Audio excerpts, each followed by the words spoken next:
Sam Bankman-Fried's ex-girlfriend is back on the witness stand, facing cross-examination from the disgraced FTX founder's lawyers.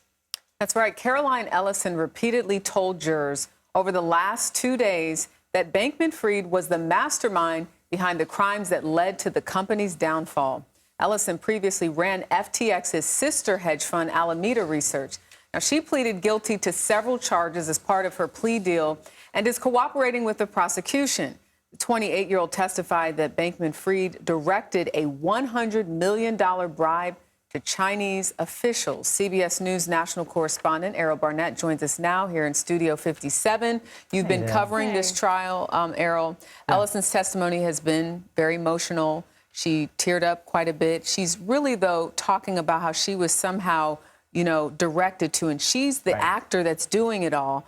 But I also read, text messages have been erased that really put Bankman-Fried in the conversation with her saying, do this. So how hard will that be to connect him, even though we're hearing this emotional testimony from this person who knew him very well? Yeah, well, great to see you both. Ellison cried when she revealed that when this was all public and their spreadsheets that had been fudged were released, she felt a sense of relief that the lying could finally stop. The two big things that have jumped out to me about her testimony, and again, she has already pleaded guilty to these 7 charges, and she's saying Sam Bankman-Fried told me to do it all, which is why this is so crucial. Her testimony suggests the extent he was willing to go to fudge the numbers when the company was backwards with its funds. He, according to her, paid $100 million to Chinese officials to free up cryptocurrency they had in China. He was crafted a scheme to have Thai sex workers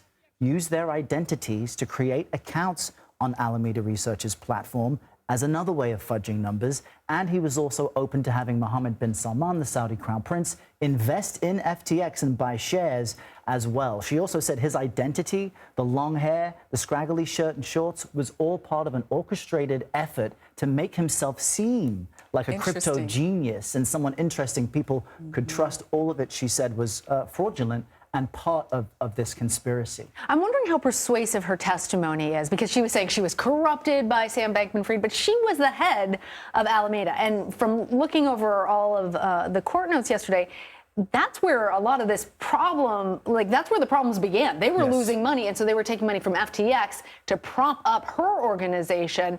Talk to us about why they were losing so much money, and whether her status as the ex-girlfriend, who was also the head of this organization, if that's going to persuade jurors. Yeah, it's all about what the jurors think. It's two-thirds women.